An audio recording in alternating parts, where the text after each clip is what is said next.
Welcome to The Friday Habit with Mark Labriola and Benjamin Manley. The Friday Habit is for small business owners, freelancers, and creatives who are ready to take their business to the next level. Join us as we discover how to apply the strategies we learned to grow our businesses, make more money, and live every day like it's Friday.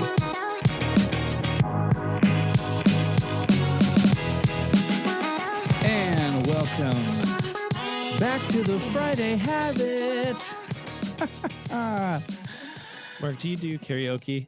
No, there's two kinds of people in this world. People that do karaoke that are bad and people that do karaoke. I'm not either one of those people. I gotcha. There you well, go. hey, this is your outlet. You can sing our intros. That's right. Yeah. I'll sing our guest, Mark Carpenter's on the show. He has always had a passion for storytelling right from his childhood. Tales to a successful career in marketing and PR. Today, he's an accomplished author, co-writer, and bestseller, Mastery Storytelling, how to turn your experiences into stories that teach, lead, and inspire. With 2 decades of corporate communication, a decade as a communications professor, and 15 years facilitating training, Mark expertly fuses engaging storytelling and impactful learning. And when he's not enlightening us with his wisdom, you might find him exploring the Utah mountains or immersed in music and family. So, Mark, welcome to The Friday Habit.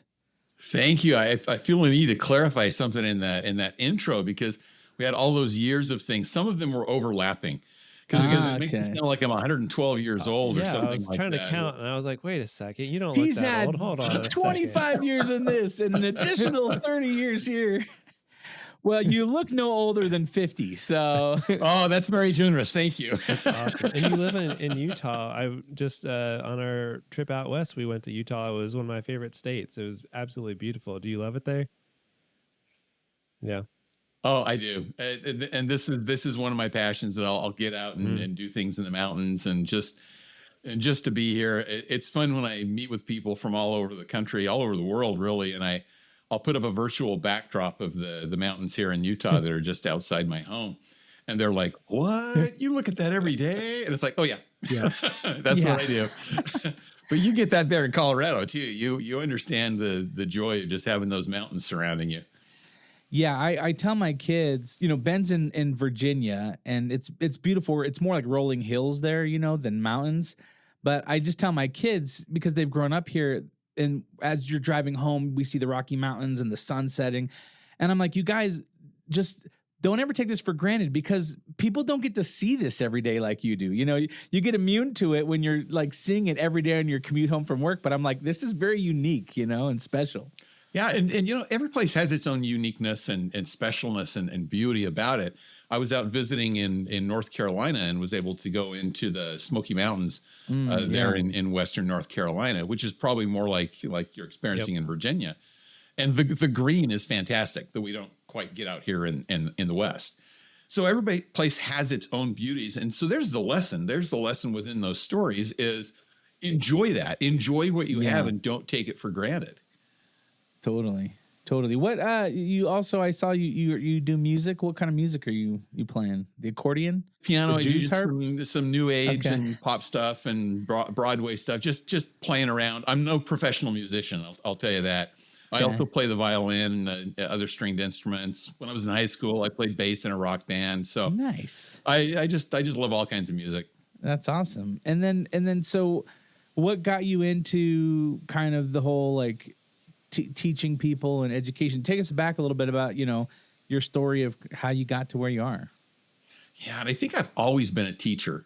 It's just in my heart. I grew up with teachers. My mom's a teacher. Both my sisters are teachers. I have 2 kids who are teachers. And so it's kind of all around me and kind of in my DNA that this is what I did. And so you mentioned in the bio that I worked for 20 years in corporate marketing and PR. And toward the end of that time, I started teaching as an adjunct professor at Brigham Young University and taught some communications courses based on my background and experience. I just loved the teaching part of it. I helped a friend write a book. I basically ghost wrote the draft for him. And in the process of doing that, I kind of got the bug that I wanted to write my own book. And I was talking to my wife about it. I said, I don't know what my book should be. I know I've got something in there. I'm not sure. And she goes, oh, you got to write a book about how you can take just any everyday experience and turn it into a story that teaches a lesson. Oh, wow. Okay. And my first reaction to that was, yeah, it's not a book. That's just what people do. And she goes, no. You got to figure out how you do it and teach other people how you do that. So that was really the genesis that got me where I am now, in terms of authoring that book and then creating the workshop that goes along with it. And it's just been fantastic. It's fantastically fun to teach something that you have a passion around and that you've kind of done all your life, but now you've codified it a little bit. So it's actually a teachable skill. And so that's kind of the background of the genesis of how I got to where I am now. Nice. That's awesome. I think it's one of those things where a lot of times, you know, people go through life and they have so many experiences and they do so many things. And then they think to themselves like, well, I have nothing to offer. I have nothing that I can teach somebody else. And it's like, well, I think if you really slowed down and really looked at all the things that you are an expert in or things that you're passionate about, like you probably have enough there to educate somebody else or teach them all the things that you've learned throughout your life. Because we've all had unique experiences that kind of shape us and mold us into who we are. And I think we take those for granted sometimes, and we don't see the mountains like we were talking about. You know, That's exactly where I was going with that, Mark. And I was thinking, this is just what we were talking about as we were leading in. We kind of get this proximity bias that if it happened to me, it must not be that interesting. I've lived in this place all my life. It's really kind of boring. Well, no, if you really look at where you are, there's probably great things about it. And it's the same thing with our life's experiences. I hear this from people all the time. Well, I don't have any interesting experiences that I can turn into stories. And I'm like, okay, you're just not looking close enough. And I encourage people to look for anything they have an emotional reaction to. If you have an emotional reaction to an experience that happens to you, there's likely a lesson embedded there that you could turn into a story to teach, lead, sell, or inspire, which is kind of the direction that we take people on storytelling. And just look for the little things that happen. In fact, I'll give you a quick example. Yesterday morning, I was on an 1.5-hour video call. And at the end of it, I kind of reached up, I scratched something in the back of my head, and I went, oh my gosh. And I felt the top of my head, and I went, I didn't comb my hair today. I'd taken a shower, and I brushed my teeth. I did all the other things, but I didn't comb my hair. Now, the good news is nobody actually called it out or recognized it on the call, which probably says something about my hair. But I was kind of laughing at myself about that. And I thought back on it and said, okay, what's the lesson? And the lesson is the power of our routines. I'd gotten off my routine a little bit. I didn't brush my hair in the order that I normally would do it. And I had the conscious thought, oh, I'll come back and do that in a minute. And I just totally spaced it. Well, so there's great power in our routines to keep us doing the things that we're supposed to be doing. So even that goofy little experience there, I had an emotional reaction to it. So I knew there was a lesson in it. Oh, I like that. I think it's like that idea of looking at those little things that pop up throughout our day or week or whatever that is, and then trying to associate that or create a story around that. And I use that all the time when I encourage young guys who are coming up, you know, starting their own businesses and stuff like that. A lot of times they get discouraged when something goes wrong or something bad happens, or they have a bad interaction with a client, or they drop the ball and they fail. You know, sometimes we just have to look at ourselves and say, okay, what am I supposed to learn from this situation? Or like, let me just not blow past this and try to move on, but let me kind of step back a little bit, look into it and try to dissect a little bit so I can really think about, okay, how could I do this better? Or how could I have done things a little bit differently in order to have a different outcome instead of just moving on? I think that's where probably journaling really is beneficial too. If you, at the beginning or end of your day, if you can kind of jot things down that stood out, or that probably helps with kind of maybe articulating or finding those things throughout your week that could turn into good stories. Yeah, I love what you said there, Mark. And I'll even take it one step farther. You want to stop in those moments and think, okay, what am I supposed to learn from this? But then you want to journal it, you want to track it and say, okay, how could I share that story with somebody else so they can learn the same thing without having to go through what I went through? And particularly as entrepreneurs running small businesses, we have this opportunity as we're growing a business that this is what we need to do as leaders. Storytelling is a leadership skill because this is how you pass that information on to other people. It's how you create the culture that you want within your organization by telling the stories that demonstrate the behaviors that those cultures or those items of your culture bring out. And so capture is not just for yourself, but how you're going to help other people by telling them that story as well. What if, someone feels that they're not good at storytelling or they're not good at, communicating in front of people or whatnot? I mean, what do you say to those people? So I'm gonna throw this back to you. In fact, I'm gonna bring Ben in because Mark and I have been talking. We've been doing the Mark Squared podcast so far, so I'll bring Ben into this. So Ben, tell me one of your hobbies. What is something that you like to do outside of just your regular work a day? Camping. Okay, the very first time you went camping, were there things did everything go perfectly? Did you do everything right when you first went camping? Yes. No, I didn't. If you answer yes, you're going to totally screw up my analogy here. No, definitely not. Yeah, you had to learn some things, right? Of course, yeah. And especially if a storm comes in, you have to learn how to set your tent just right and all those kinds of things. Storytelling is like any other skill that you develop. You have to learn how to do it, and you're going to learn from other people to start with, but the only way to get better at it is to do what? Fail. Do it. Oh, or and to fail. well, because you're never going to fail if you don't do it, but then you never succeed either. Right. And so it's absolutely that. It's doing it and it's failing and it's learning from those things and getting better. But it's like any other skill you develop, it takes time to do it. Think back on the very first podcast that you produced. Yeah. What It was, yeah, go ahead, it was rough. At least for me, I remember I was crazy nervous. I mean, hey, you guys go back, listen to episode 1 if you dare. But yeah, it was hard. Yeah, it was scary. It was difficult. But I think that's a great analogy. Go back and listen to episode 1 and then go back and listen to the most recent episode. And there's a vast difference. Well, storytelling is going to be the same way. The first couple times you try it, you may have the structure down. You may have learned what to do and how to do it. But then in the delivering of it, you're going to learn a lot. And so just keep doing it and you get better. That's the only way you get better at any kind of skill. And so people who say to me, I'm just not a natural storyteller. Most people aren't. It isn't just a nature thing. It's a skill that you learn and develop. Yeah, it's like that grandpa or uncle that you have that everyone just gets around and he's telling the stories, the family functions or whatever. And it's like, how is this guy so good at telling these stories? It's just probably decades of telling that story, And probably that exact same story. Yeah. And that's the other thing. Sometimes we think, well, I've told this story before. But how many times do we watch a movie that we love or read a book that we love? Mm-hmm. It's okay for people to hear that same story with the same lesson there, and you'll get better at telling it as you go along. Yeah.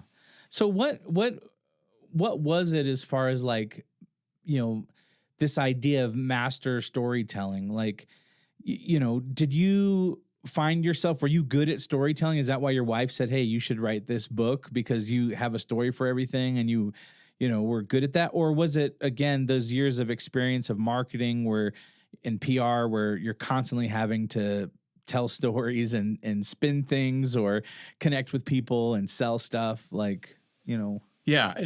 And that's really what it came to. My wife was seeing kind of the end result of it, but it was the years of me doing it over time. I remember one time when I was working for a software company and we had our marketing team meeting, and afterwards we were having the meeting in the hall, just the kind of the socialization after the regular meeting. I can't even remember what it was. Somebody brought something up and I said, oh, that reminds me of, and I told some story that was funny, entertaining, just a little anecdote that tied to the content. And one of our interns, he'd only been there a few months, but he looked at me and he says, man, do you have a story for everything? and I thought about it. That was before I'd even thought about writing this book.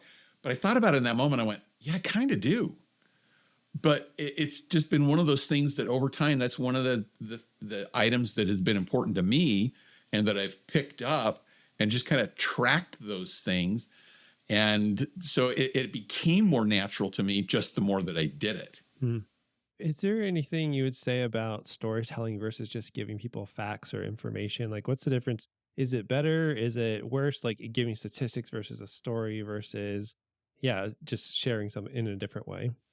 Yeah. And it's important to give people information, but the story gives people the why.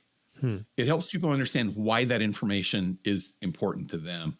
There was this great research study that was done, I believe at Stanford, where they took graduate students and they put them into 3 groups. And one group, they just gave them information. They gave them data and they gave it to them verbally. The second group, they gave them the same information, but they also gave it to them in charts and graphs. And the third group, they gave them the information and they gave them a story, a little anecdote about the information and why it was relevant. And then a couple of weeks later, they brought them back in and tested how much did they remember and how accurately, and asked them a couple other questions about it. They actually found that the first 2 groups that got it just as information and with charts and graphs remembered roughly the same amount of information with roughly the same amount of accuracy. The thing that was interesting to me is that third group, I mean, it's obvious where I'm going with this. The group that heard it in the form of a story remembered more information, remembered it more accurately. But the thing that jumped out to me was they also found the information more credible. Really? We think that when we're sharing charts and graphs, that's going to increase our credibility. But it's funny that because of the impact that storytelling has on us as a species, when we hear things in a form of a story, we're connecting with the storyteller. And that builds the trust. And so it builds the credibility of the information. Yeah, that makes so much sense. Have you heard of story brand marketing by Donald Miller? Have you looked into any of that kind of stuff at all? Yep. So what are your thoughts about that? I mean, it feels like, everyone's talking about story now. I think the way that he kind of approaches it is a little bit different as far as like, telling a story through your company in order for you as a company to be a guide to help people, be the hero of their own stories. But it sounds like to me, like what you're talking about is more of like, how do we develop as storytellers, as individuals, so that we can teach people better, lead people better, and like inspire people to action. Yep. And that's the main difference that I'm looking at kind of the day-to-day storytelling that we're going to use as leaders and in talking to customers. I think in sales is one of the great places that you can use storytelling to help people understand what these products and features actually mean to them. Mm-hmm. And if it's told in the form of a story, people can connect to it and relate to you better as well.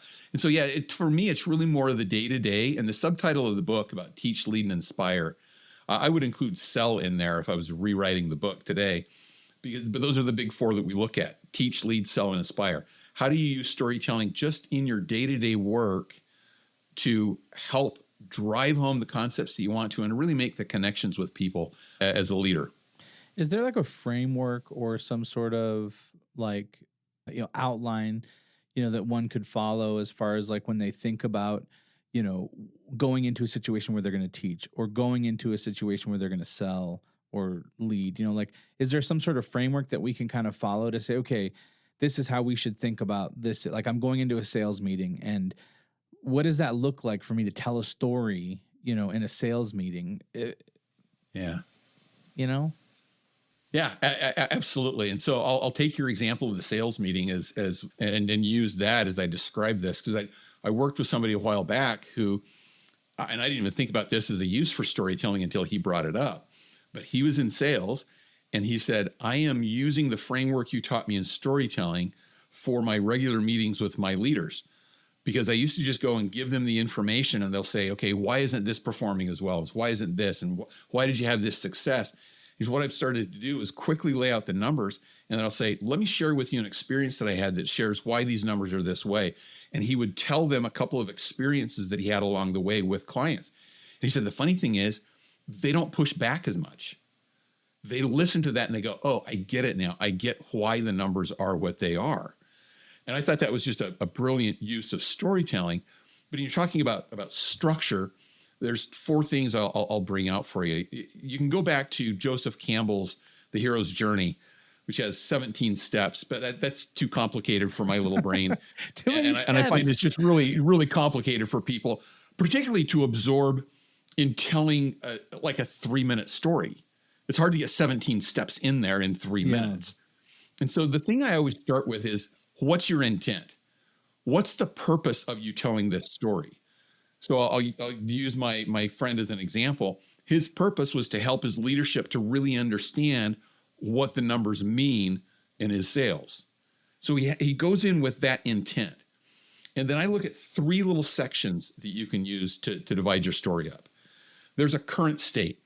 It's the introduction that says, this is how things are currently. This introduces who's in the story, what's involved, what's the goal, what's at risk. And then you get to the conflict. This is the inciting incident where something happens that may get in the way of that goal. And this is where people's attention is going to heighten a little bit because they want to know what's going to happen to resolve it. And then we call the third section the change. And this is where something happens to either achieve the goal that you were trying to achieve, or that you failed to achieve the goal. But what did you learn in that process of not achieving that goal? So my friend in sales, sometimes his numbers are lower than expected. And so he'll go in and he'll tell the story of, I went to this client and this is what happened and this is what they ran into. This is what we're doing to overcome this. So while the number isn't there this month, I think we're going to be on track with it next month. And he'll be able to tell that story in that very simple 3-part framework: current state, conflict, and change. I'll just put those 3 C's out there. And that helps people to really just structure their experience into a story with a purpose in a very simple way. All right, we're going to pause this conversation here. Go to thefridayhabit.com. There you can find show notes for this episode. There you can also find links to our websites and ways to get in touch. At the bottom of the page, you can download our guide to the Friday Habit System that will show you how to set aside 1 full day each week dedicated to working on your business instead of in your business. If you're not already, make sure you subscribe. If you enjoyed this episode and want to hear next week's episode, subscribe so you get notified. Also, leave us a review in Apple Podcast app or wherever you listen to your podcasts. And if you want to potentially be on one of our episodes with a question you ask us, go ahead and record a quick message in your phone, voice memo, and email it to hello@thefridayhabit.com. Until next time, live every day like it's Friday.